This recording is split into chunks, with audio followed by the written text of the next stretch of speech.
Hello, boys and girls. We are live. Well, I hope we are. I don't have my main guests here yet. They're still powdering their noses, but they will join us shortly. So I want to say thank you to Matt for modding for us today. I think we might be down a couple of mods because they're going to be here as guests. So thanks for joining us, Adam Drives Helen. And hey, Ernie Birdie, Eddie Purty, OG. I've seen you around for many, many years. Thanks for joining us. Hi, T. Wade. Thanks for joining us, everybody. So while we're waiting for the girls, I'm thinking I might do a quick news snippet on the Karen Reid case. So when I was reading through, hi, Mia. When I was reading through the appeals documents, I did notice a footnote, and I don't actually, I should have pulled it up so I can put it on the screen for you, but there was a footnote that mentioned the May 24th transcript that they were trying to seal, or that they have sealed, and everyone's been running around in circles going, what is that? So, but in the footnotes, it gives us a clear indication what that transcript is. And in that footnote, it's talking about, well, instead of me trying to just recount it, let me tell you that Better Law, or Law Daddy, as we all know him, has finally put his finger on it. So I'll just read his little post here, and that one I can put on the screen. Let me just grab that for you. So he finally cottoned on, and so that's a good thing, I guess, isn't it? Okay. We'll put away messages so we're not exposing people's messages. So Better Law says, or Mark Better or Law Daddy, whatever you guys want to call him. Well, we know the significance of the May 24 sealed transcript to establish the point that the court should have enabled counsel to speak to their client before the court ordered a mistrial. The May 24 transcript will demonstrate that the court required direct input from Karen Reid on an issue of much less significance than double jeopardy and a mistrial. Her express consent, I think that's meant to be her express consent to excusing AJ from not appearing during one day of trial. And I completely agree with Beto Law, because that's what the footnote is basically referring to. So there you go. Mystery solved. We're all about solving mysteries over here, aren't we? There's still quite a lot of oh, have a guest. Everybody, it's Miss Shorty. Still hello. Oh my God, Aussie. Honestly, time blindness is an absolute biatch. Almost 50 years, a lifelong struggle. I just can't with myself. I know, grind I hate it too. so hard. I have the same issue, and people say to me, like, I haven't missed a live stream yet. Like, if I've booked a live stream, I haven't actually missed one yet. I was cut off from power at one stage and missed Tom's, but I literally have not missed one, and I don't work on a clock. And so, you know, the time blindness thing as well as I do. So I don't know how I haven't missed a live stream, to be honest. It's funny. I fly very close to the sun always with it. So I'm just trying to get my lights right. Oh my God, so last minute. Yes, it's just so frustrating, and the feelings that one gets, because you know your schedule, you know what you need to do to get ready for X, Y, or Z. You've done it a million times before. You've calculated the times. You're not. I'm never sitting there doing nothing. Like I'm Welcome Half to the issue. That's, you don't realize how long you've been sitting there doing the thing that you're doing, and it melds over into that time where you were supposed to be somewhere else. How many times do you look at the clock? And I have clocks all around my house. Like I'm so hyper aware of needing to be vigilant with the time. How many times do you look at the clock and go, okay, that's the time, I'm good? And then you do a billion things, and next time you glance at the clock, you're genuinely confused and perplexed how 4 hours have gone past. It's like, how? How? Yes. How? The I struggle is real. experience it. So I have a calendar on my phone, and it's the only thing that I live by. I don't have any clocks in my house. I just have. I've had ever since. Do you remember back in the 90s where you had the little pocket calendar reminder thing, little digital pocket calendar? I was forget never what that organized. I just an flew by the organizer. It's an the first electronic organizer that ever came out. I got one of those, and so I've lived by that ever since. I don't have clocks in my house anymore, and so it's adapted to my phone now. And so with my phone, I've got a 3-day before warning, a day before warning, a couple of hours before warning. So like I just have like 3 alarms set for everything I've got to do. I downloaded a thing called Structured, but I'm going to have to bite the bullet and pay the little bit extra to put in all the tasks. Like every morning, I get up at 3:30 in the morning to be at work by 6:30 a.m. And every damn morning, I get to work by like 3 minutes, like 6:33, 6:34. I maybe once a month, if that, arrive. Woo! 6:29. But I'm trying to like remember, like I know what time I have to have a shower. I've been doing this for a year. I know what time I should be having my coffee by, and every morning. And people who don't who aren't like this are like, just sort your shit out. I'm like, oh my God, if I could tell you how many years I've been trying. Ali Cattails, long time no see. Ali, for those who don't know, Ali's one of my co-hosts, and she scored herself a job, and she's been so busy I've hardly heard anything from her, the poor girl. But hi, Ali, and thanks for joining us. And time blinders unite. Exactly. Seems And like there's a lot of people have it. trying to explain to people who don't experience that it's not a lack of care or understanding or manners. It's honestly something with the brain that it's part of the neurodivergent sort of umbrella that we just can't. Like the struggle is so real. The struggle is so real. The struggle is real. I agree. The reason I got rid of clocks is, first of all, the ticking annoys me. Just a little less constant noise, like repetitive noise, gets on my nerves. But also because I wasn't sleeping. When I had a clock in the house, I couldn't sleep. So because I knew I had stuff to do, I just wake up every 5 minutes and look at the clock. So ever since I got rid of clocks in the house, I sleep very soundly now. So For me, I used to like. I don't have as many now, but at the height of my clock fanaticism, I mean, I'm a collector, not a hoarder. But at the height of it, I had, I'm not kidding, 19 clocks in my bedroom alone. God, And that would drive me nuts. All ticking. So, but the thing is, I can't do one ticking clock. I cannot. But all of those, they used to, and it's funny because obviously you'd think a clock was ticking on the same, maybe not synchronized, but on the same time, a second each tick. Yeah.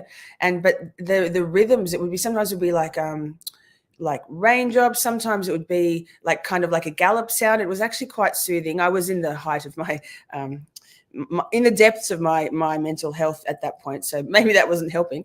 And then other times when I was a little bit, full disclosure, when I was a little bit maybe off the rails with things, I would swear I could hear the clock saying words to me. So I mean, maybe I'm crazy.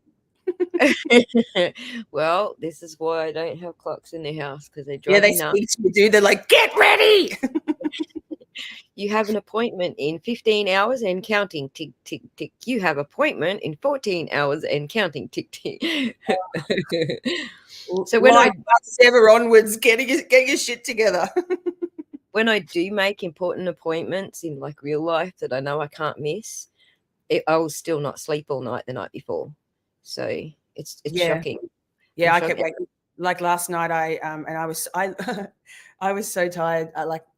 I'm very tired at the moment, and I ate my dinner. Normally 7:30 should be my bedtime. It hasn't been lately, so I finished my dinner, and like I guess I had spaghetti bolognese, so the pasta, and and I'll say, hang on, fun for digital clocks. I'll come back to that because funny. Anyway, so I finished my dinner and literally the absolute heavy fatigue fell over me, and I literally sitting up here right where I am now. This is also where I eat my food.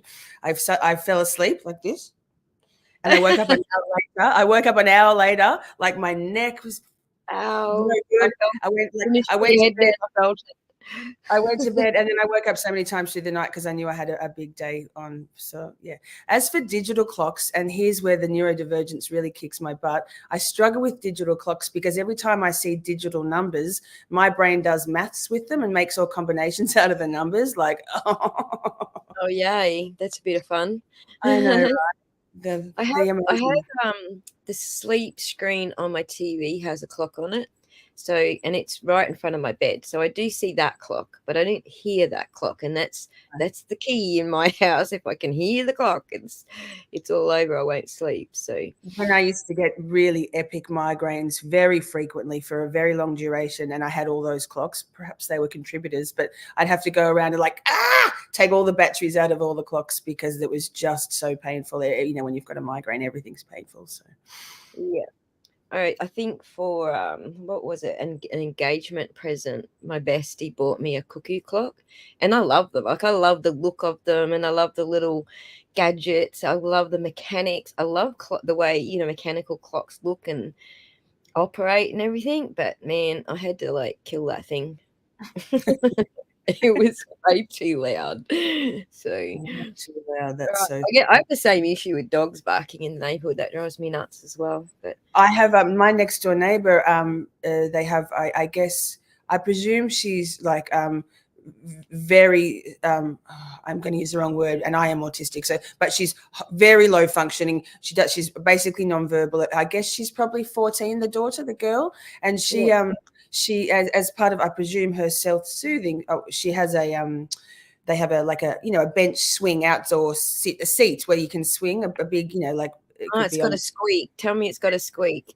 It does have a little bit of a squeak, but she also sits out there and in her delight and her only verbalization is to make all these noises. And when I first moved in, like I couldn't cope with the external, like I understand completely. And now it's quite joyous to me because I know she's just expressing herself. But it took me a little while to kind of not let that encroach on my sanctuary audibly.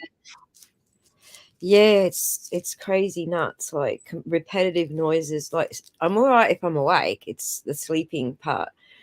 Because they'll creep into my dreams and start speaking to me, like you said with the clocks. I'll start saying things like I'll think the squeak is telling me, you have to get up soon or something like that, It's fun. It's weird. I wouldn't change anything for the world, Aussie, but I do sometimes envy neurotypicals and people who have not much going on in their brains because it's quite exhausting existing in my brain. Wouldn't change a thing, but sometimes it'd be nice to have a little break from all of that chatter. And it would, wouldn't it? And be able to actually sleep. All right. Thank you, Diane G, for the 5 gifted memberships. I'm also going to give away 5 memberships today. I was going to give them away like 2 live streams ago, but I couldn't find I found it the first time, and then I kept looking in the wrong spot the second time, and then the third time. I found them again today, so we're all back on track. You were going to say... You'll have to tell me offline because I'd like to do that too. Yeah, sure. The fund for digital clocks. What was that about? Instead of ticking clocks. Oh, of course. Radio. On squirrel. Squirrels. Everyone's got squirrels. But yeah, I bought myself a membership on accident. Congratulations. Welcome to Mates. Oh. I do have another membership there. And just so that you guys know, the other membership is not really for you guys. It was the mate's membership was too far under the threshold to get the free memberships. So I had to put one that was over the threshold to get the free memberships to give away. So just so you know that, don't buy the expensive one. I think it's $5.99 Australian. That's Don't just sell so yourself short, Ozzy. Don't sell yourself short. I have 2 levels, and mine are $4.99 and $9.99 Australian, which is only like a couple of dollars for Americans, so they don't mind. But did you see what I called my second level? no, Can't do it. Because the first one was mate. That's so good. That's so us. That's amazing. I love that for us. It was pretty funny the other night. Oblivia Benson asked me to wrap up the live stream with saying that word. Yes, I was there. Yeah. I thought that was hilarious. The only thing I could think of to fit it in a sentence was how we call mates C and C mates. So I'm going to try not to demonetize myself today. We'll see how we go. I'm pretty sure it's already a sensitive topic and we're going to get demonetized anyway. So you'll go to yellow instead of green. That's all. That's right. So, okay. We still got a little bit before Kim gets here. So she just had a little emergency running one of her kids somewhere. We're still waiting on that. What's something? Oh, actually, there is something I wanted to address today. It's totally off topic, not related to Karen Reid or Sandra Birchmore, but people seem to be getting upset with me because I'm not getting on board with the whole Satanic Panic. Odinus must have done this thing. And I just want to be clear about where I'm coming from with that. So the first thing is, I don't care what you believe. You can believe whatever you like. But if you're going to go into this, with that belief, then be prepared to be disappointed, because all of our judiciaries are very aware what happened during the Satanic Panic. Whether it was good or bad or a psyop or indifferent, it doesn't matter. They're all hyper aware that if they let something go that breeds this kind of mentality phenomenon in the general public, then shit's going to get out of control. And so when it comes to cases where that kind of thing is being claimed, the judiciary, whether we're talking about the lower courts or the higher courts, they're all going to be hyper aware. How far do we let this go and let it turn into a mass panic phenomenon? So it's not that I don't believe it, and it's not that I don't care if you believe it. It's that when I cover a case, I want to cover what the facts are of the case. I don't want to go into fairyland, all right? So the challenge that I put out there was, let's not go into fairyland today. Let's look at what the facts actually are. If you can show me an actual Odinus case in that area at that time that lends credence to why the courts should consider it. I'm not saying why I should consider it or why you should or shouldn't consider it, but why the court should consider it, and why the court would allow the general public to get into another panic over, it's just a mass phenomenon, okay? Someone shouts fire, everybody shits themselves and runs, okay? So it's not anything disrespectful or anything to negative on anybody's thought patterns. It's really just, let's stick to what the courts are going to do. Does that make sense? Have you read the motion to for a Frank's hearing for that case? I have. Yes. It's I mean, I find it interesting, but you're very right. At the end of the day, I think I personally find it possible and plausible, and in fact, well, a lot of people have found it convincing, and I'm not even saying that it's bad. Exactly.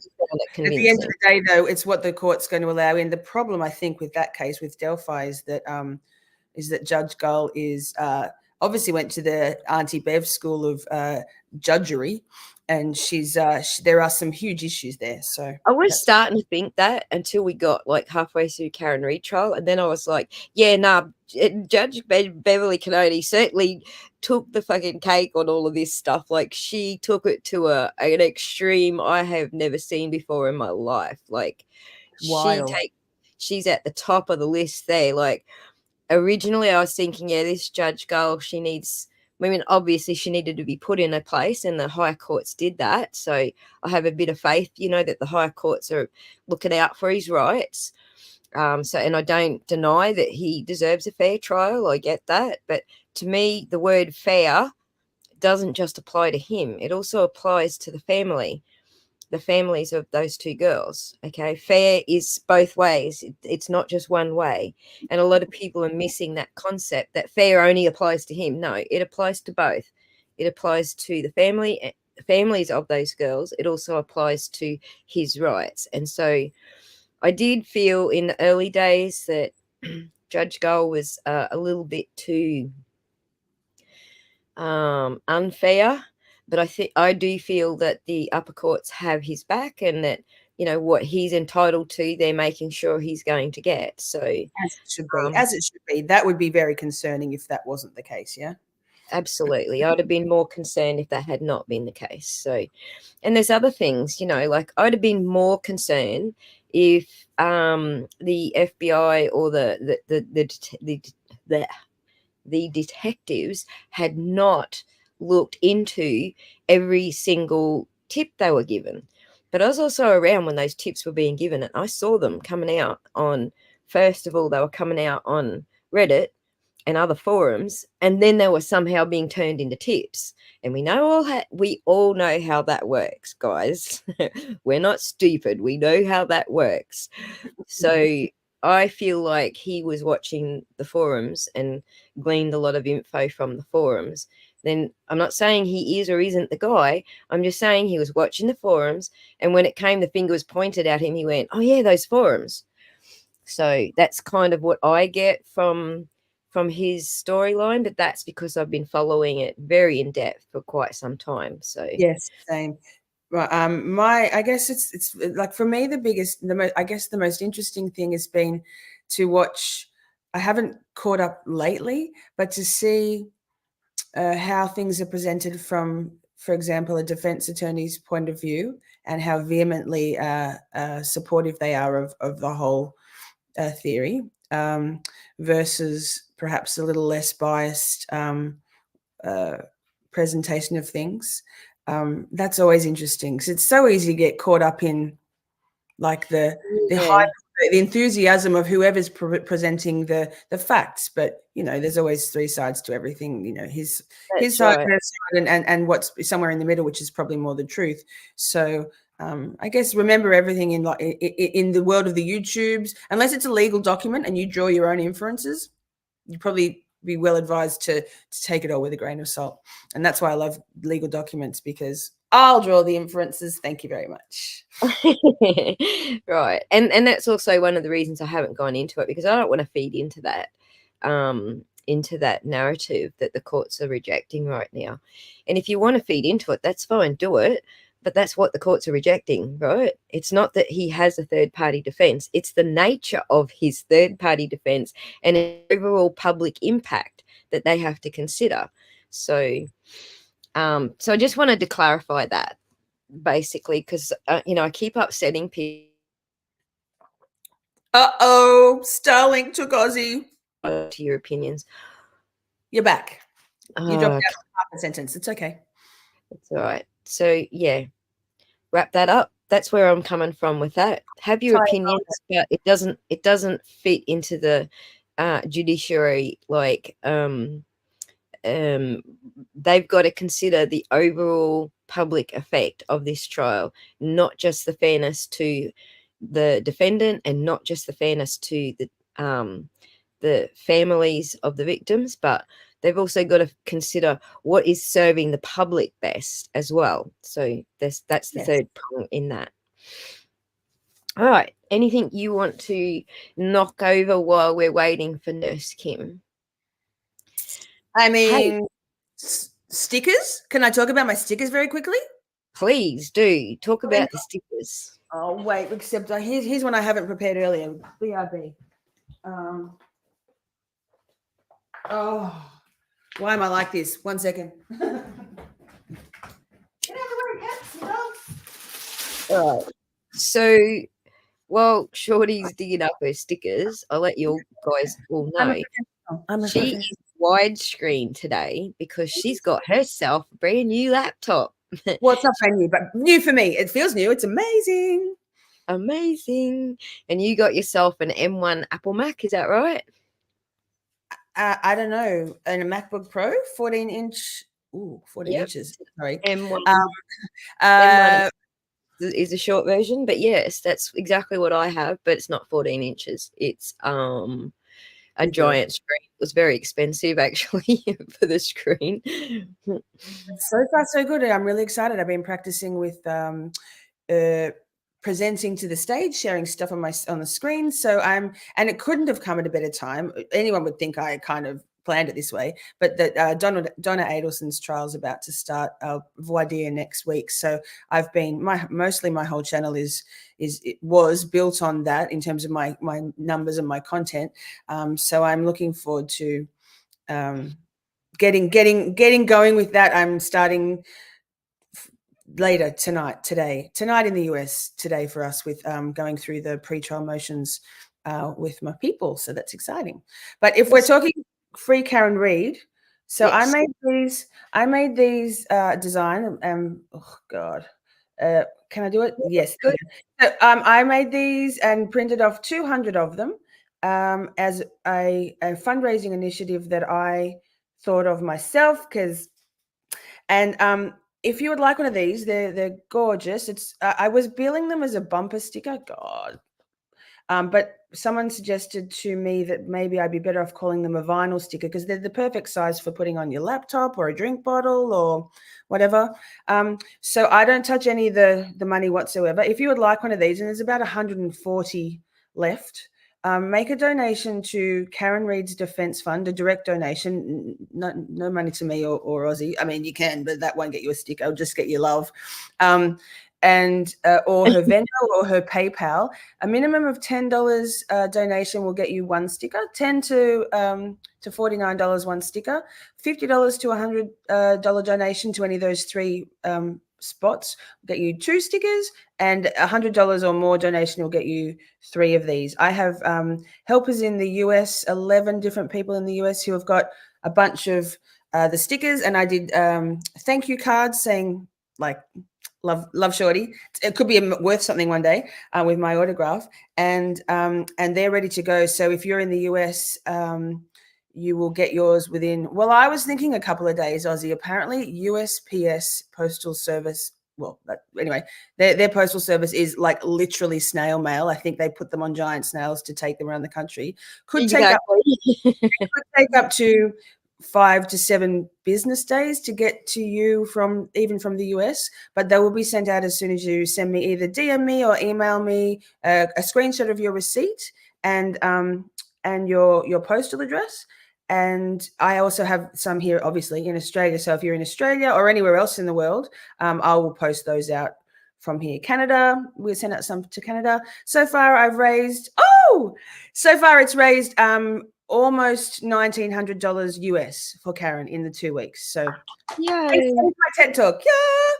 Great job. While we're doing a quick intro with Nurse Kim, can you just send me in private chat some of those links for you, links for Karen Reid's Defence Fund? If you've got them handy. If you don't, we can do that in the description afterwards. Nurse Kim, you had a little drama this morning. I'll drop in the chat myself because I'm a moderator. Oh, yay. Thank you. I forgot about that. She's the best. What a jack of all trades Miss Shorty is. Master of none, Kim. Master of none, but that's okay. Master of all for me, my love. Okay. I love your face. She's doing good, and she's learning a heap of tech stuff behind the sines. So, she's open to learning it, which I absolutely love about Miss Shorty. Most people are like, "Oh, can you just come do it for me?" because they don't want to learn. But Miss Shorty's open to learning, crash course, everything. I did say that in the beginning, Ozzy. Remember how you were there doing it for me? Well, you were in a panic a couple of times, and I didn't want it. I felt bad. I didn't want you to be in a panic, so I jumped in and tried to like release that anxiety for you a couple of times. It's my default setting. I'm wholly comfortable in panic. It I live in seemed chaos too, okay? As we know by, I just wanted to say I am so sorry to everybody, including Aussie Insider, Miss Shorty. We had talked, guys, about a 7 o'clock. It was supposed to be 7:30. It was changed to 7 o'clock. Now, what does Nurse Kim's ADHD brain do? I go, absolutely, babes. I'll see you then. And didn't change it in the Google Calendar. So I was taking one child to a football game, hauled ass back, and was like, I sent literally DMs that said, I effed up and I apologize. I love your faces so much. And again, I just deeply apologize for my horrible time management. Please, Kim, don't apologize. Kids come first. Real life comes first. Shorty knows that that's how I operate. We can do gap filler. We can do whatever we have to do. It's fine. Please don't apologize, especially when it comes to your family. They come first. So. And we spent quite some time, not anything to do with you, but talking about time blindness and a lifelong inability to manage our time well, because we're all neurodivergent in this threesome here. And the struggle is real, Kim. So. We feel home. I feel home here. It's all it all good. makes sense. Yes. It gave us a very cool, like, sidetrack on why I don't have clocks and why Shorty had lots of clocks. And so it was fun. We're good. Okay. We also found out that a good majority of our audience are also neurodivergent. So I think that they would need to, well, not for you. Also, you are I feel like you're very streamlined. Miss Shorty and I, and specifically me, okay? I would like to say I have to do like 19 paths. I don't know why. Or I think, gosh, every day that people would want to even click and watch me, because it's a nightmare. It's a spiral of, I eventually get there, but it takes much longer than a neurotypical person would take. right. Neurospicy is what Emily D. Baker calls it. That's right. Yes. The sock snatcher. That's so funny. That's actually one of my favorite sayings: lost sock in the laundry of life. Being me, of course. So let's get on to the topic. Being neurodivergent, neurospicy, as Emily would say, I have a difficult time fielding comments with my chatters and my comments. Like, I don't want to cut people off from having their opinions, but I also have a very strong sense of responsibility towards the families of victims. And I don't want them to be reading things in my comments. I don't care if they read it somewhere else in someone else's comments, but in mine specifically, I get a little nervous as to what I will leave up, because I don't want those families to be re-victimized because of what people are saying about their loved one. And so I find it a challenge nearly every day. How do I field that? How do I do it without upsetting people? Like, I'm just really blunt. I normally tell someone just F off.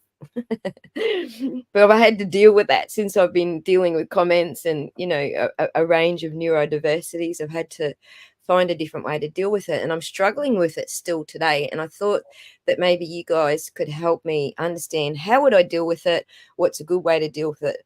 And sort of help me to sort of field those comments a little bit better.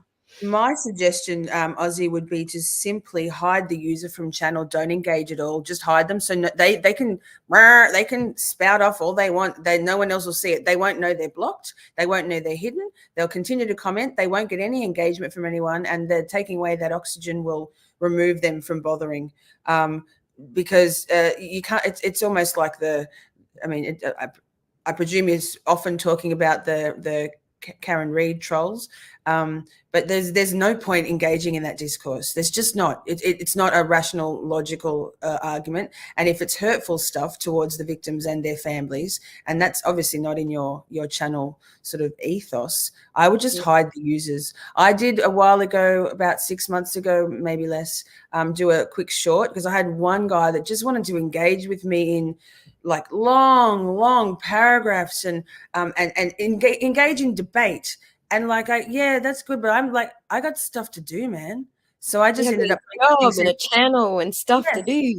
Like, so I just put out a short that said, look, honestly, I love your comments. I love difference of opinion, but I'm not here to be drawn into, like, I'll respond, but I'm not here to be drawn into argument for argument's sake in cyclic word salad, one-upmanship. So I just put out a short there and well, I'm glad you said that because there's a few that I've done that to, and that was my first response. But I had thought afterwards, oh, maybe we should be talking about this more in depth so that people are more comfortable with it and can understand different perspectives. And so, as you know, I invited Dr. Berry on last week, and now you girls on to talk about it some more today, so that it's more in the conversation realm rather than the I disagree and need to challenge you realm. So I thought maybe that might be more productive than just sticking people into the nobody can hear you bin. But anyway, Kim, what's your approach to this kind of thing? Well, Aussie, I don't have an approach. Okay. I'm new to the YouTube. So I don't really mute anybody. I don't do anything. I allow the chat unless it's like a vulgar and it is like really out of control. I kind of just let it go. And that may not be the best approach, but I'm doing my damnedest, right? And aren't we all, to just say that you cannot agree with me. And I'm just trying to be a space where you're not going to be immediately removed or blocked or anything like that. But I think Shorty's idea is incredible. But, at the same time, I'm kind of free balling life at this point. So I don't know. I'm not really a good advice. I'm not providing that amazing advice. I'm sorry. I guess, Ozzy, you wouldn't, I presume you wouldn't get any delightful comments about your appearance. Kim and I, we do. And honestly, whatever, we look like how we look. It is what it is. Like, you know what? But the most comments I get is like, what the F is wrong with your lips? And I'm like, what the F is wrong with your manners? And that's all. And they never come back for any more because what can you, like, are you going to comment on someone's appearance? Really? I'll address that, but I'm not going to be, it doesn't hurt me. So haters going to hate. But because Ozzy, you're a beautiful avatar and a beautiful person, but they can't see that you're a beautiful person. They just would go after you in different ways, I presume. I'm actually more of a train wreck at the moment because of all the stuff that's going on. But just on that note, Shorty, that's why I'm an avatar, because when I was getting all this stuff done with my teeth, it was all my front teeth that I needed work on. And so I was getting teeth pulled and things going on with the front of my mouth, and people were commenting. I was trying to hide my mouth, and at some stages I was putting, like the animated avatar over I was doing that in some, because I was trying to hide, what was going on with my teeth at the time. But, I finally did get my teeth fixed up and my bridges, and now I can't wear the damn things. They're really annoying. Like, I don't think they fit my mouth properly. I think that's why I'm having trouble breaking them in. So I'll be revisiting all of that, but I really need to build this house before I worry about it. So you're stuck with the avatar for a bit. But anyway, that's the story. People were having a go at me about my teeth, essentially. This is so cruel. Yeah. They're small-minded people with nothing, like, get a hobby. Here's the thing, though. It was the main person who was doing it was a chick from Melbourne. Go figure. See, that isn't that some shit, ladies? Like, if we can be honest, right, with one another, it's that, I would like to believe that I just want to empower women, and I always want to, like, lift each other up. And that's my kind of goal. I've never been somebody that wants to tear other women down. I mean, if I have to defend myself, I will, babes. Okay. Listen, she's not perfect, but that's the sad thing, because yes, a guy could say to me, "Oh, you fat bitch." But like, other than that, like, women are very hurtful, right? In our chats, like, or mine maybe specifically, but like, I feel like even on X or anything else, women can be so vicious to one another, and I can't resonate with it. The frequency of that I can't even compute. So like, if you want to go low, I will go to hell. Okay. Maybe you don't know, babes, but I am not the one. And if you are going to talk about my appearance, if that's all you got, then your argument is shit. Okay. And what you believe in, your theory or anything else, is absolute garbage. And I don't respect that, not one bit. So if you can try to keep it to the substance, I'm ready to engage with you. If you want to just, hurl insults, like, I can be a child as well. Yes, they do, don't they? They do. I've seen the comment style. I've seen them. So I mean, and I guess the worst thing for me, and I'll just touch on this, but when other creators are coming for me personally, female creators, like don't even. And Nurse Kim will cut a bitch for me. I presume Aussie might actually, but none of these girls. So do better. That's all I'll say on that. Do better. Yeah, no, well, since my channel's grown a bit, there's a lot of things where I would have an initial response to something much like yours, but I'm trying to pull that back. I'm trying to control my impulses in as much as I am responding to other people's impulses. So I can only control me. And so I feel like, where I'm doing the work is me and F everybody else. So, and I agree with what Nurse Kim said entirely. The empowering women, it's not, we don't have to overdo it, but, insulting women for their looks, that's not empowering. So, a guy can just like chuck on a pair of shorts and t-shirt and everyone's fine with that. Women have to go to a lot of freaking trouble to look, half decent on screen, and they're still copping it. So there's a point where I think, you can go too far with empowering women. I agree with those who don't entirely gel with that mantra, but there's also a point where I think women can support women, and it's balanced. And I totally believe these two women are of that caliber.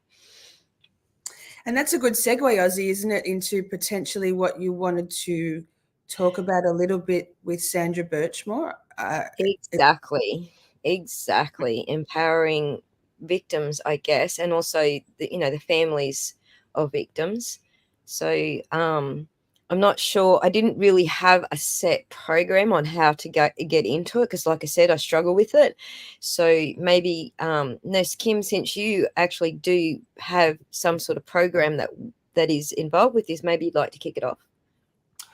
Yes, sure. So basically, regarding the Sandra Birchmore case, I'm co-host with Dave Cullinane. And Dave Cullinane is the producer for Kirk Minahan, and he did the case season 2. And he was kind of the turtle boy for Sandra Birchmore, right? So he started it all off, and Kirk kind of just said that there was a way that it did not make sense that Sandra took her own life, right?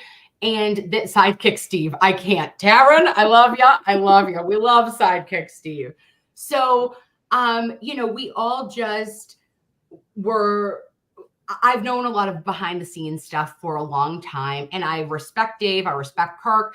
And I wanted to just be a voice for calling out when a narrative may be well-intentioned, but it also may just be incorrect, right? And I feel like this is, guys, for us, for the ladies, for the triangle that we're in right now, this just means it could be, I'm getting down to like, it might be male and female, right? because a woman's perspective and a woman's just the entire perceived situation that occurred with Sandra is completely different, in my opinion, than what I have seen males compare it to. And I have always just wanted to reiterate continually that damage was done to Sandra Birchmore, but Sandra Birchmore was not a damaged individual and human being. Okay.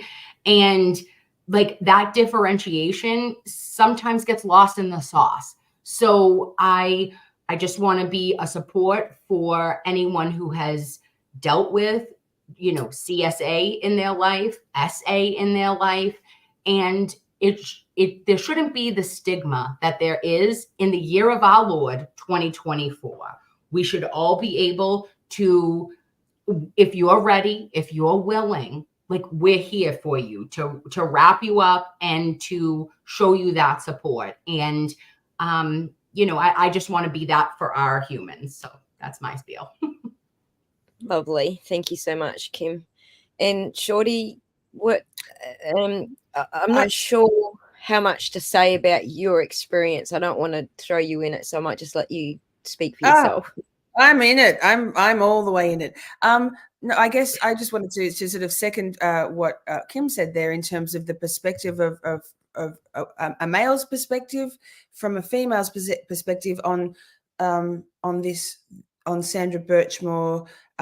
I have had a little bit of a discourse with one of my good friends who's a man, and his opinion, and he used the words that Sandra was, you know, playing a risky game by extorting Matthew Farwell. And I was like, whoa, roll that back, man. Like I don't like that victim shaming and that victim blaming there. This is a young woman who was a child when she had her childhood, her innocence, her hope, her future taken away from her by this predator. And in when she ended up, what I drew from the was it the probable cause affidavit, in that her wanting to put his name on the child's birth certificate, and just wanting something was just in some way to try and regain some tiny semblance of control in a situation, not just her entire life. The control was taken away from her by a groomer from the age of 12, 13, 14. He was grooming her from the moment he saw her and laid eyes on her. And there's no game playing there. There's no extortion there. She wanted, and she used no leverage. I mean, the message she had drafted to Matthew Farwell's wife perhaps could be seen as that, but I think words matter when we're talking about this, and to use phrases like extortion, which if you want to boil down to it, yes, but no, because she wasn't. Extortion is someone who has a position of power over the person they're extorting. She didn't have that. All she was doing was try to get something for herself in a sea of nothing for herself. So that's yeah. Right. And I do feel like that I'm very victim centric. I don't like the phrase true crime. Ethical true crime fits better for me. I find it a bit cringy because, you know, the inference there is true crime is very sort of tends to be sensationalized and all about the, you know, getting you know, the gory details and hyping stuff up, and I don't think we need to do that. But can I just add to what you were saying? Sandra was not the one who was two-timing somebody. She didn't have a partner that she'd proposed to and was seeing Matthew Farwell on the side. That wasn't what was going on. It was the other way around. He was the one that was two-timing. And he was the one who had asked someone to marry him while he was gearing up to remove her innocence, we'll put it mildly. And for her to say, you tell her or I will tell her, is saying we're going to be honest here. So honesty is not a form of extortion, people. However that fits in your brain, I have absolutely no idea why you would come to the conclusion that being honest which is what it is, you tell her or I'll tell her. Either way, someone has to tell this poor girl that she's caught in the middle of all of this. So I don't believe for 1 second that, oops, I missed it, but hello, Shelley Babes, thank you for that comment. I don't believe for 1 second that her telling him, you're going to tell your missus, and if you don't tell your missus, I'm going to tell her, and if that doesn't work out, I'm naming the baby after you, and she's going to find out anyway. That's honesty, as far as I'm concerned. That's coming clean. And absolutely, and whatever, like it's just, you can't. No, I don't assume that any of us can begin to put ourselves in Sandra Birchmore's shoes at that time, but she was also under the coercive control of what, almost a decade too. So for her by three different adults. So yes, that we know of. Yeah. So could for have been her, 4, it could have been 5. We don't know. We know of 3 so far. it was so very, and there could so be a 5th. I was going to say, it's so very brave of her to try to assert herself when in a relationship of any dynamic, intimate partner relationship, work, parental, whatever it is. It's so hard to assert yourself and set a boundary, or to even to utter something like that. I think that it's something to be proud of, that Sandra Birchmore wanted that, and I think credit to her, and I do think that's a female perspective. It won't be universal, but I don't think it's just a female perspective. When there's a power imbalance in a relationship like that, like we can talk about JD and AH, a totally consensual relationship. They were married, they both wanted to be in it, but there was a power imbalance there, and it wasn't him. He had all the money, he had all the wealth, he had all the popularity, but the power imbalance wasn't him. Absolutely.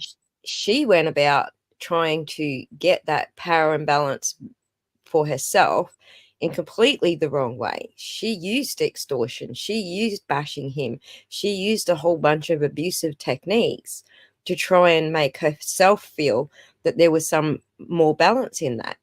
And so I feel, in that particular case, I do not feel that Amber Heard was a victim. I feel that she was the perpetrator. Absolutely. And yet Johnny, as the victim, had all the power. He could have changed that, but he chose not to. So that's a completely different situation, just to draw on it as an example. Yeah, I meant more our female perspective as commentators, I guess. For sure. As a gender, just gender, based on a whole, right? And of course, don't make generalizations. But I did also want to just add to this, ladies, that the only time that Sandra Birchmore even tried to pull this, right, was when Matthew Farwell's wife was pregnant with her 3rd child, after telling Sandra for God knows how many years that, I'm leaving you. I'm leaving her for you, right? Or whatever the situation was, which is completely sofa cucked, right? We don't even need to like Lovey. It was not ever going to be your white horse, right?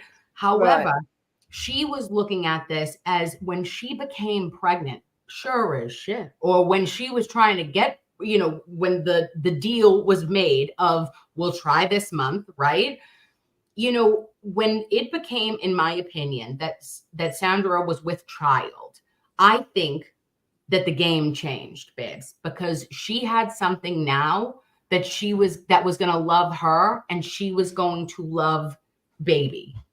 Yeah. And no matter what Matthew did, she was always going to have baby.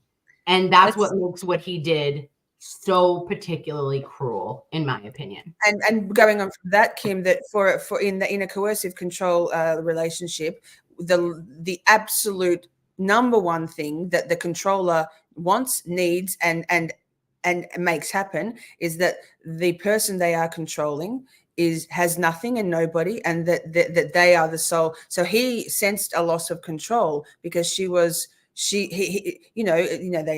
isolate their victim from everybody. They break them down systematically in terms of how they feel about themselves, and then they all of the things, love bombing and all that stuff. So for her to suddenly have, that was her, even though he was a participant in that, willing, whatever, I can imagine that made him feel like, that would have incensed him to rage, because she can't have anybody.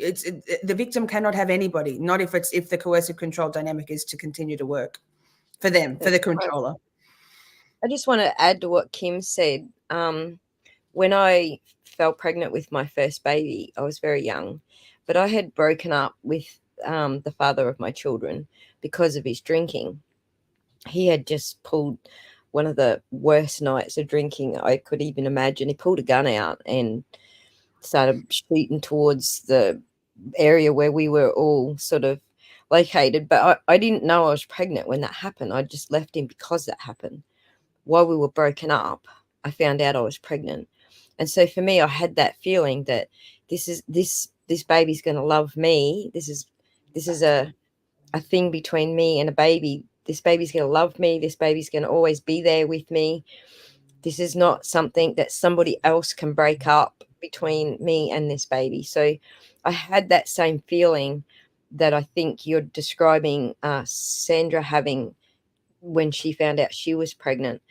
And it was because I was on my own, like at some stage I sort of realized I need to include the father in what was going on. And that was really difficult. And then that led to getting back with him. And then that led to years more abuse, but that's all beside the point. But I did key in with what Nurse Kim was saying about, when you have that baby and you know that baby's the one thing that's going to love you back. That's a really big thing for a young girl. So, well, and so that's so interesting, Aussie, that you say that. So you're giving the perspective like me, right, of the mom, of the mom, and Miss Shorty is giving the perspective of the Matthew Farwell, right, of saying, right, well, no. So the mother instinct kicked in for Sandra, kicked in for me, kicked in for you, and and yet Matthew is saying, absolutely not.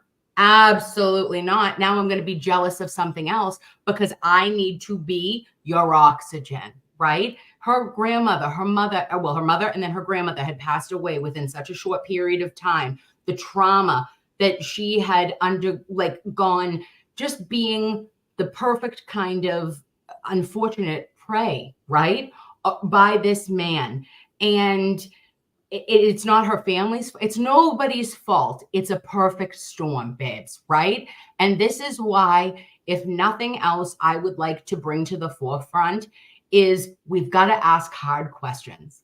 We've got to ask hard questions. If I see some shit that looks weird to any of my daughters are now 14 and 15, alarms, okay? I need to know, now I want to load jack on your ass, okay? And I mean that in the most loving possible way. But I'm sitting there going where are you? Who are you? I helicopter even more than, you know what I'm just saying? So, and it's because, why? Because I don't need somebody to see vulnerability and to think that my kid's it. And that you're going to, fill your needs through my child. And can I 100% guarantee it's not going to happen? No. The best parents, the worst parents, any of us, we're all at risk. So that's why we need to love each other and pay attention to what is going on. If you see something, I'm going to raise my voice. I'm going to say it to another parent. I'm going to say it to a school. There's never going to be a time where my daughters are getting help from a 27-year-old cop in the fucking library. Pardon my French. I'm sorry, Aussie. I was worked up. I won't do it. I'm sure I've said it twice now. I already knew this topic is a taboo topic for YouTube. So, it's good. It's fine. Let it rip, girls. Well, sorry. No, it's just those are the things where I want to let everybody know, and for your kids too, right? For all of our kids, it's that, it's always been something that I feel, especially in the United States, that that's a scarlet letter, babe. If it's been CSA, your parents were bad. This was bad. You came from a broken home. That's not the case. It's not the case. And I just wish that more parents still looked out for all of our kids. Like, and even if a parent is pissed at me, even if somebody is angry, I'd still want to say to them, hey, I just noticed this. What you do with it is your prerogative as a parent, but I'm going to keep my eyes peeled for all of us. Love it. Love it. I do have a personal experience that I can't talk about because I'll make things a lot worse, but maybe after we finish, I'll take a couple of minutes of both of your time on that topic. But for me, as a young person, I was pretty much a homeless kid. I chose to run away from home at the age of 14, and it was just before my 15th birthday. So I was pretty much homeless, and I was unable to get Social Security because my parents didn't bother giving me a birth certificate to prove who I was for identification and so on. So there's also a good amount of emotional, physical abuse involved with my childhood. So I'm on the streets in this state, and the reason I'm bringing it up is because a lot of people here are talking about the emotional growth of kids moving into adulthood who have been abused and neglected, in my case. So by the time I was like 23, I was still only at like an 18-year-old mentality. By the time I was, I guess, 30, I was starting to realize who I was. And this is something you're supposed to go through at 20. It's not meant to be 30.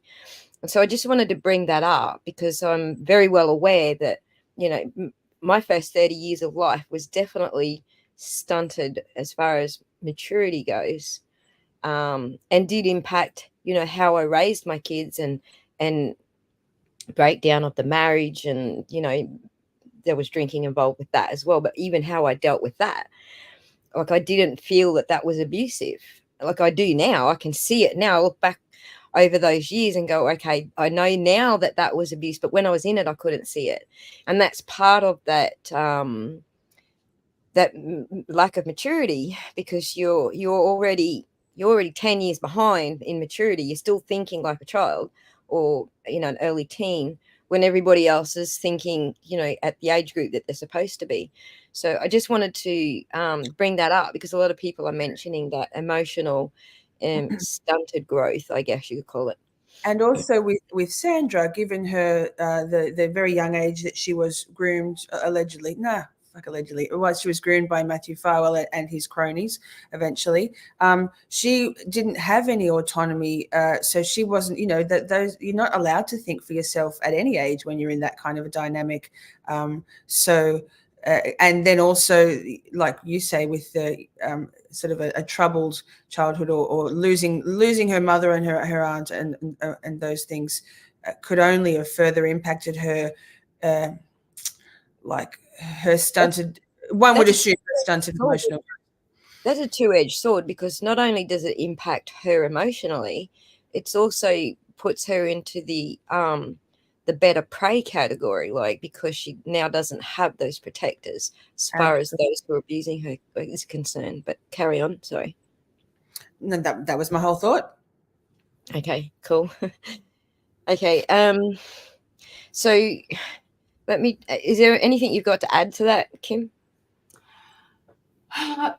Well, all right. Well, Aussie, I just wanted to say, like, as it relates to you saying like that you were stunted, or that like I feel like I just want to say to you, have grace with yourself. Do you know what I mean? I know that hindsight is 20/20, but when you're in those situations, everybody is doing the best job that we can to survive, right?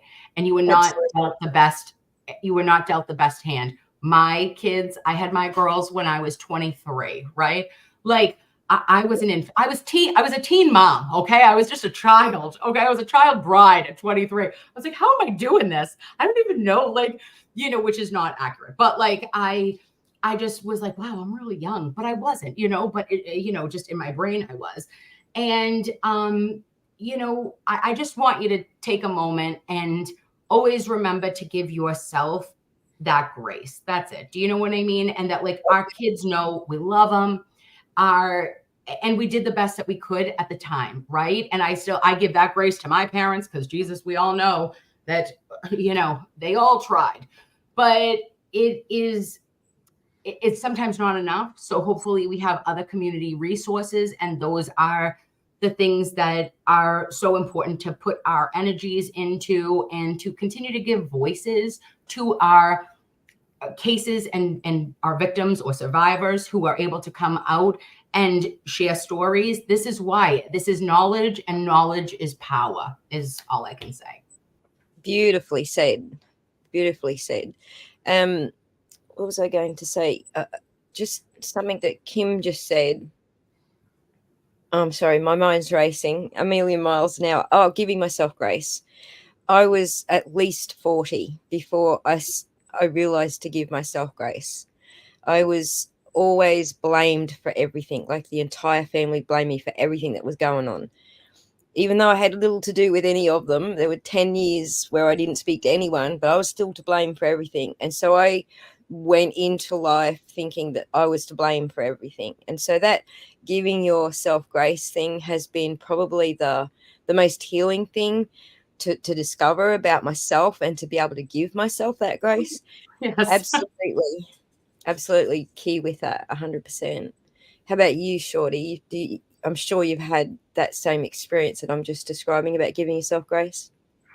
Yeah, it's taken a long time for me, and some really concerted, like inner work, some shadow work to process all the things that I've lived through, experienced, brought on myself, all of the above. You know, not everything's out of my control, but not everything is either. So it's been a really cathartic and healing journey for me to work through all of that stuff, and to know that, to have learned from it, to try not to make the same mistakes again where there was mistakes, to try not let myself be accessible or vulnerable to coercive controllers, or people who don't have people's best interest at hand, not necessarily mine, but, you know, there's shit people out there. But mostly to give myself the grace that I did my best, as Kim said, and to continue to still do my best. I'm not perfect, well, none of us are. And the best I can do is to be kind to myself. And I also put that out to other people. I try to really see, as an empath, to really see things from everyone's perspective. And it's not to excuse behaviors, but it does help to explain some behaviors sometimes. And again, knowledge is power. So the more you know about coercive control or narcissists or any of those things, and the techniques and tactics that those people use, the more you can be empowered to steer yourself away from that. Calling them out on it won't do anything, because narcissists and coercive controllers do no wrong in their own eyes. But mostly just to be kind to yourself, because if you are in the position to have been manipulated or controlled by someone to the point that they've undermined your confidence, derailed your life, that's not on you. That's not on you. That's on them. They've worked a lifetime to hone those skills. They perfect them over the years. And some people are. And you can't, when you're not a person who derives pleasure or enjoyment or satisfaction out of controlling and manipulating others, you can't begin to understand how somebody else would. So anytime, if you find yourself on the receiving end of being betrayed and manipulated and controlled by anybody, whether it's at work or in a business partnership or personal relationship, or even with parents, you're not a fool or a sucker for being steered that way, because that's what they do. That's their jam. Yeah, that's their shtick. Their shtick, exactly. So just to put this out there as a little interruption, Diane G just gifted 5 memberships today, and now I'm going to meet her with 5 memberships. So if you want some free memberships, make sure you have gifting turned on. It's the little $sign next to the chat there. Turn on your gifting, and in a couple of minutes we will shower a couple more memberships on the audience. So I apologize for that interruption, ladies. No, Oh, perfect. Gift those memberships, babes. make it rain. Make it rain. All right. So I'm trying to think what else we need. I mean, we've covered so much already in just a short period of time. We just 45 minutes, I guess. So is there anything else that you think we need to talk about as far as the way our audiences are perceiving things and their attitudes towards freely throwing victim blaming around? I think verbiage, the words you use really matter, and the words you don't use. So words have power. I'm a massive fan of words, talking them and writing them, and choose. And I try to be very careful in the words I put out there. And so to be mindful of the inferences and how words can sort of, even not consciously, subconsciously seep in. And I'll go back to that example of saying game playing and extortion. I reeled, because to me those have got such negative connotations. And the person with whom I was having that discussion, and we never agreed, we couldn't even agree to disagree, because he wanted to convince me that that there was no judgment in those words, that they were just facts. And I'm like, I'm sorry, I've read that probable cause affidavit.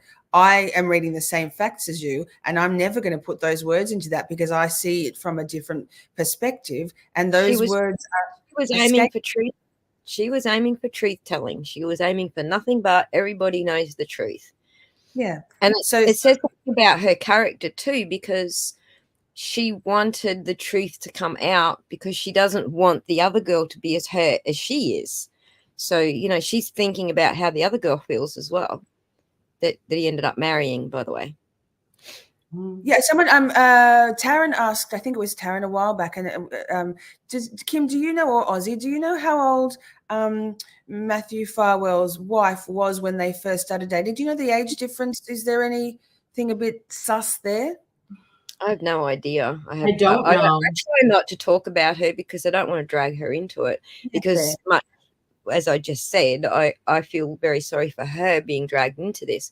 I know she's probably going to have I support my husband either way kind of attitude, but you need to understand that she's now got 3 kids to him. He's the breadwinner of the family. She's stuck in that relationship, just like I got myself stuck back in the abusive relationship, because I had a baby to the guy. So, and then I had a second baby to the guy. So, well, when you look at her, though, guys, it was a little bit jarring for me. I don't know if it was for you, but when there was photos leaked, because I didn't know what she looked like, right? But I go, oh my gosh, look at her, right? She looks like she's 15, 17. She looked, from the wedding day, when I saw the photos of their wedding day, I said, well, there we go. He's got a little bit of an, it just made it clear in my mind that Sandra wasn't a one-off, which is even more just. He has a thing with younger looking women, whether they're younger in age or not. He's got that and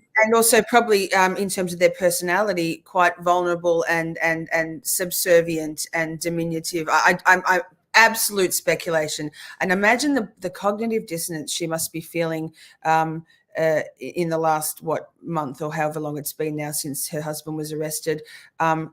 Just tragic. As always, the fallout from these things is not only the victims and their families and their friends, but the ripple effect is astronomical. And those poor children, his poor children, reprehensible that any human thinks they can do whatever the fuck they want in their life, treat people however they want, and not that it's not ever going to deeply affect, and not just their loved ones, but people around the world.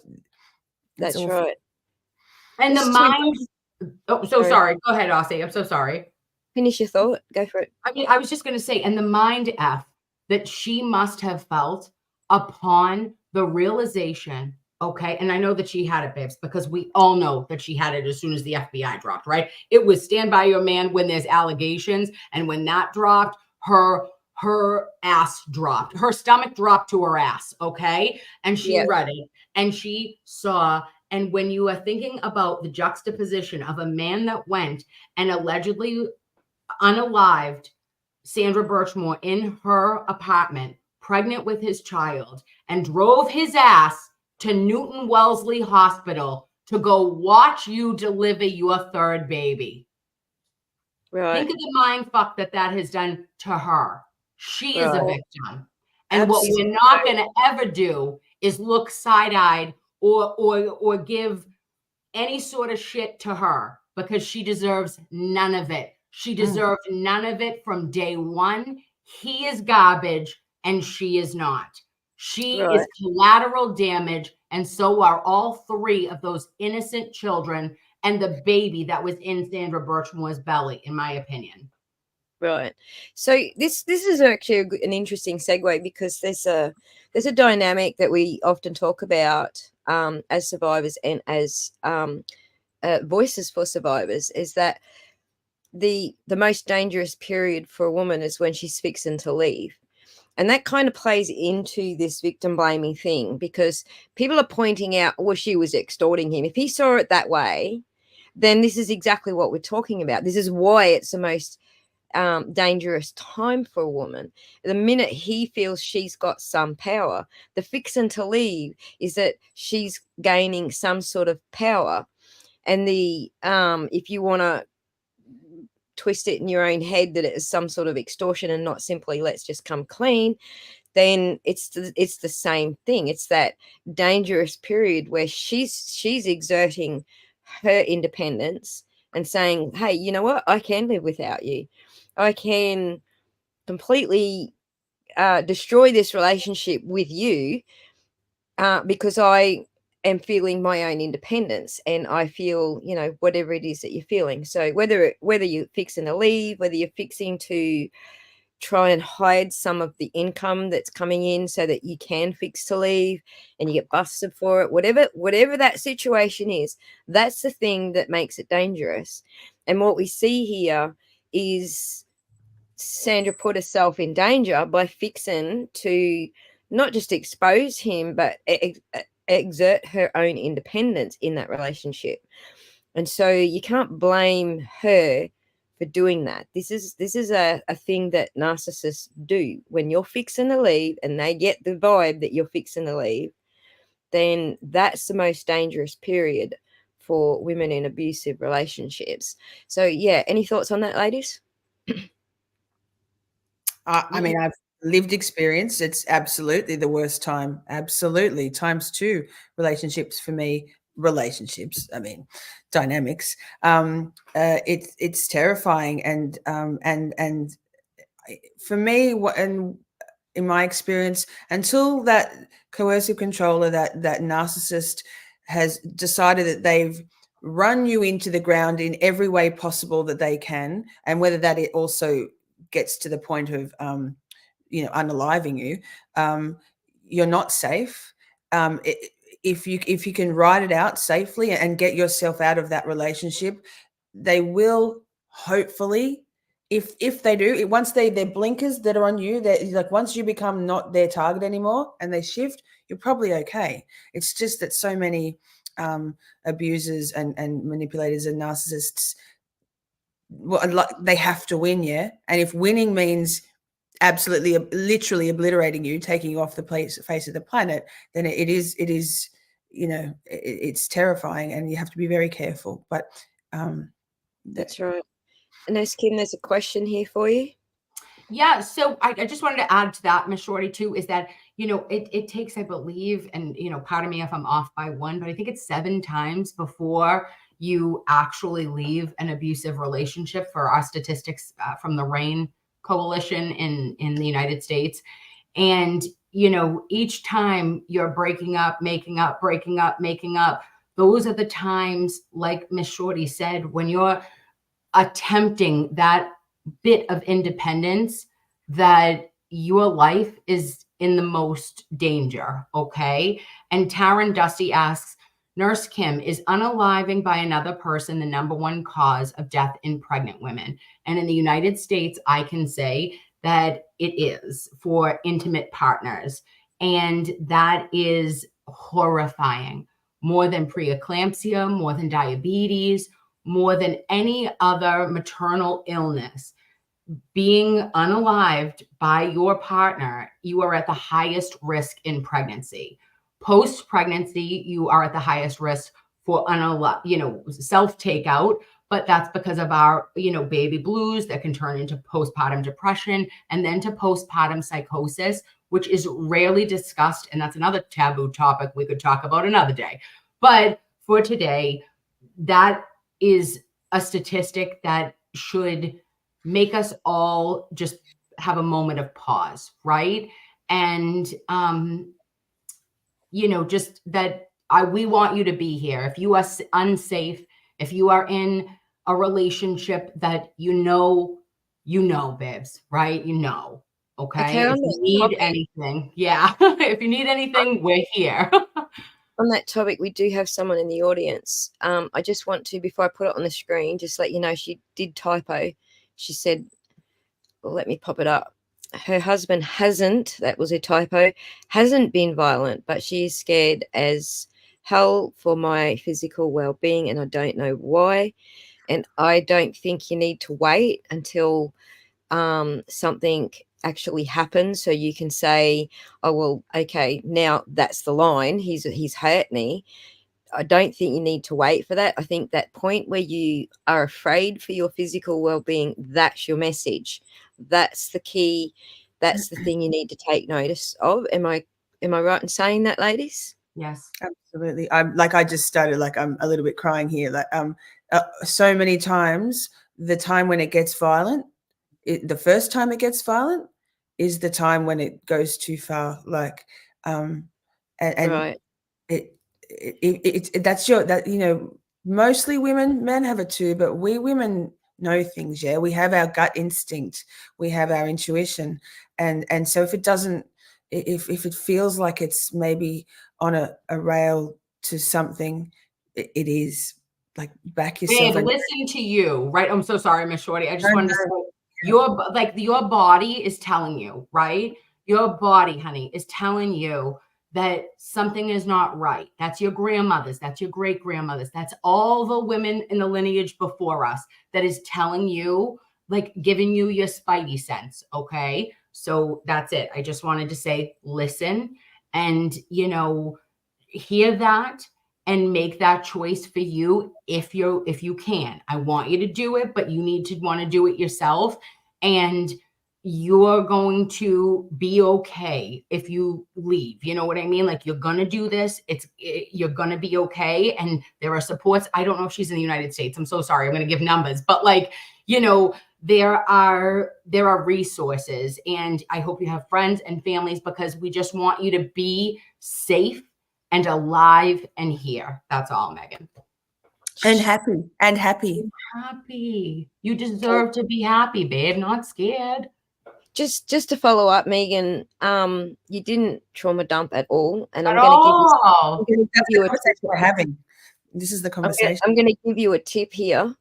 To get out of my relationship, I had to trick him into leaving, because I knew if I'd done it the way, most people do it, that I was going to be in danger. So I feared he hadn't done anything specifically that at that point where I could say, well, he was abusive. And like I've said before, I didn't even realize that it was abusive until many, many years later. But I had to trick him into leaving so that I could keep me and the kids safe. So, I don't know how that might work for you, but for me, it was sort of like, you know what, we're having so many relationship troubles, and, your friend's got this caravan over there. He said you could go stay in it. So maybe we just need to take a break for a bit and get our heads sorted out and work out, because what we're doing is bad for the kids. We're arguing in front of them. So I took that approach. I convinced him to move into this caravan first, and then I did the whole, that's it, divorce, the whole roo-roo. So you need to get that space between you first before you do something that is putting yourself in danger. I don't know how I knew that, because I was not in control of my feelings or what I was doing. Somehow, as Kim said, your spidey senses take over, especially when you got kids involved. You need to protect them first and utmost. So, yeah. And also, and this is possibly a little bit too high horsey, but like in terms of role modeling for your children, like it's so the cycle of this stuff. If it's possible for anybody to do make those steps to get out of, extricate themselves and their children from that relationship in a healthy, safe way, then that's a really important life, like teaching exercise as a parent for your children to know that hopefully when they're adults, they won't feel like this is the norm and that's not what you have to suffer through. You know, and that's our generational curses, right? And like, let's be perfectly honest. No one, maybe in our chat, maybe we have a lucky 10-15% of people that don't have generational curses. This is 1 in 2, babes. 1 in 2 of us have been, have either have a family lineage, substance use disorder, violence, whether it's physical, mental, emotional abuse, whatever it is, CSA. We all can relate to each other on so many different levels. And trauma, we're not going to say one trauma is, do the trauma Olympics, because we all can have a kind of just open heart and understand that we are here, we are human, and this shit has been passed down. Okay, we are not the first fuck ups. Okay, this has been down the line for my family, at least. That it's just, I think when my mother was pregnant with me, like, she had traumas, and it is just things that if we're able to make a conscious effort and say, hey, it stops here. You're taking the first step. And that's all you can do every day, babes, is to say, today I want to do better for me. I want to do better for my kids. That's it. And even Megan, like, you're kind of speaking it into his existence, like, and I hope, whether it's you've said it before to yourself or to friends or in another, like a YouTube chat, but by speaking it into, like, saying it out loud and having your sort of concerns affirmed by, so many amazing supportive people as best we can, but just, listen to your gut. I hope that I can make you feel less gaslit by yourself, because it's so easy for us to go, no, I'm just imagining it, particularly if your husband or your partner is a bit of a dick and is someone who gaslights you and uses those tactics, making you feel like your concerns or your beliefs, what you feel, and if you express them, that they're unfounded and that you're being an idiot or you're being crazy or I was just joking. All that shit is what they do. So to have us here say, maybe if you're feeling it, that's all you need to know. Don't let him tell you that it's not, that what you're feeling isn't valid, because it absolutely is, because that's how humankind still exists, because we've learned to trust our instincts, and if you don't, then right. Just on the note of intergenerational trauma, that can often also be why your abuser is doing it. Amen. And I want to just put this out there, that you can't be responsible for your abuser's lineage. You need to take care of yourself and be responsible for your own. So your partner might be doing stuff because you understand he has this kind of background and this happened to him, and you may be sympathetic towards that. However, it's affecting you, and you need to take care of yourself. It sounds very selfish because you're married and you feel like you have to take care of your partner. But if you're in that position where you're already afraid, it's time to like draw that line and say, well, I can't take care of him anymore. I now have to take care of me. As Nurse Kim said earlier, taking care of yourself and cutting yourself some slack. This is going to be probably the most important time in your life to cut yourself some slack.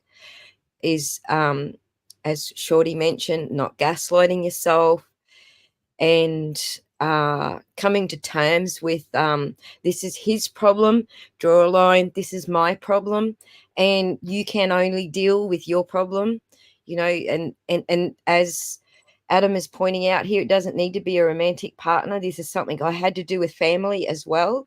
I had to draw those lines, like, that is your problem, I can't fix it for you. But this is my problem, and so I can be aware of what my issue is, but I can't fix that for you. And let's be honest, he isn't going to change. Like, like those kind of things are lifelong patterns, whether it's nature or nurture. That kind of treatment of other people is absolutely both learned and I think innate, depending on who you're talking about. And so it doesn't change. I just wanted to say, ladies, I'm sorry to was it, oh God, Adam drives Helen. First It's of my all, boyfriend. He's my boyfriend. Okay, Adam drives Helen. Look at those beautiful eyes. Are you kidding me? Okay. And I wanted to say to him, I apologize if I haven't given like room or space to men in this chat, because you guys also deal with this. And I don't mean to not be a voice for you or give you that space to do everything that I'm giving to women. I also mean that to males that have gone through this as well. And that, you know, it's not limited to one sex. So I just wanted to say, you beautiful eyed man of Miss Shorty's, okay? Those piercing blue eyes. You know, I'll fuck up whoever hurt you, okay? We'll cut a bitch, Kim. We'll cut a bitch. We'll cut a bitch for him. I'm glad you came today, Megan, and heard what you needed to hear. That's why we do what we do, right? This is Absolutely. like this. Absolutely. So, is there anything that you girls would like to say to wrap up? Like, I've been cliffhanger. Starlink. You've been where there, Mr. Bossy? What are we doing? Okay. She'll be back in a moment. Her Starlink drops out sometimes. Kim, yes. Final thoughts? Final thoughts. I just wanted to say that you are worthy. You are loved. You deserve to be happy, like Miss Shorty said, right? You don't just deserve to be living and surviving and trying to get through another shitstorm of a day, okay? And life is worth living, babes. That's all I'm saying. So I wish for you nothing else but to look through your eyes like you would your best friend, right? You would never talk to yourself the way that you talk to your best friend. You would hype her up and you would say, babes, you got this, right? And you would never let your best friend stay in the shit situation that maybe you are. So I want you to love you, number one, because in order for us to pour our cups for others, our cups need to have some fucking liquid in it, okay? And if we've been pouring for an empty cup for the last 10 years, you know, shit's gonna give. So I just want to say, sending you all love and all light. And, you know, if you need anything, email me. Lovely, lovely. And Miss Shorty, sorry for dropping out on you. No worries. Okay. Love a good cliffhanger. That was amazing. I just think for everybody in here, in the chat and replay crew, love you too. Replay crew is bae. Like when anybody who's being manipulated, I said it before, and I think it's really important and it's relevant to people that mean a lot to me in my life, in my personal life, and all of you guys do too. It's not on you. That's on them. You're not a fool. You're not a sucker. You're not stupid. When anybody manipulates and controls and treats you poorly, that's on them. And the whole modus operandi of those people is to make you feel like shit so that you do feel like it's your fault, but it's not your fault. It's not on you. It's not on you. And that's it's a betrayal, and it's again a cognitive dissonance to come to terms with the fact that everything that person has either actually verbalized to you, or insinuated, or you know, in a roundabout way made you feel. Yes, Ernie, it does. It makes you feel foolish, and that's a natural response to being manipulated. But these people are the masters of that. They have spent their whole life, and not just in terms of domestic, intimate partner violence, in business, in friendships, at work with your coworkers, with parents doing it to children, siblings doing it to siblings. It's on them, and give yourself some grace to obviously feel those emotions, but don't take it on because that's they're just assholes. People that do that to other people are just assholes, and you're not the asshole, and you're not a dummy. And you're not crazy. I just wanted to You're say not that. crazy. Because Exactly. you feel like you're losing your shit. You feel like, ooh, babe, I am not able. He said this is just a joke. Or I'm about to beat the shit out of him. Just saying. But like he's been abusing you, right? Because you're going to have reactive abuse to the abuse you have been accepting or that has come upon you. You're not crazy, babe. Let's bring you back. Roll that tape, and you are right. You've been right all along. Just have that in tune moment and say, okay, let's pull up those big girl panties and tuck and roll. If you're able to, you tuck and roll, and you'll be safe on the other side. Okay. Just saying. Yeah, it does seem like really hard to get out of a relationship, especially when you've got children. And I want you to know I've been there. I know how hard that is. And I know that the road on the other side is going to be just as difficult as living in an abusive relationship. Like there's no easy way out of this. But the fact is you've been living the hard road already for how long? And so a little bit more of this hard road isn't going to hurt you. Okay. I just want you to have that confidence that you've already done the hard work. You know how hard it is, and you're prepared. You know how hard this is going to be. So chop, chop. I was going to say on that note too, Ozzy, is that the hardest part is acceptance in life about anything, working through all the feelings, the facts, whatever it is, to come to a point where you're like, okay, yes, now what? That's the hardest part, I think. So if you're coming to the point where you're like, well, because you're having to be honest and truthful with yourself in your own mind, and that's the hardest, I think, the biggest hill to climb. Once you get to there, like, you know, it's still going to be hard, but I think the biggest hurdle is accepting and acknowledging that. The hardest thing is the psychological work, the physical stuff with raising kids on your own. It just kind of rolls along. It happens anyway. It's almost easier. Like, okay, and like, listen, babes, I'm not saying it's easier because it sucks and it's horrific and you shouldn't have to go through it and you shouldn't have had to bend. But if you're in hell now, you'll be in purgatory for a while. Okay. Once you are safe, and yes, you've been doing it all by yourself anyway. Not for nothing, just saying. Like, even if there are kids, even if there is anything else, you might have been the fox, like he's been a sly fox, or you think he's been helpful, or there's financial abuse and control and all of those things. But you've been doing it all by yourself since the friggin' get. Look at me and look at yourself. You've done it all. Okay. So if you can make that leap, if you're able to, and if you're not, I hear you. Listen, there's no judgment here. I'm just here to love you up. But what I am going to say is this, is you deserve it.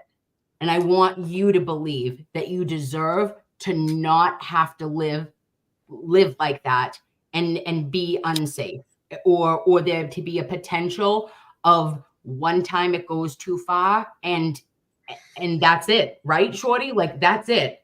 It could be that one time, and you deserve better. Your children deserve better. And that's all I want to say. And that I just love your faces.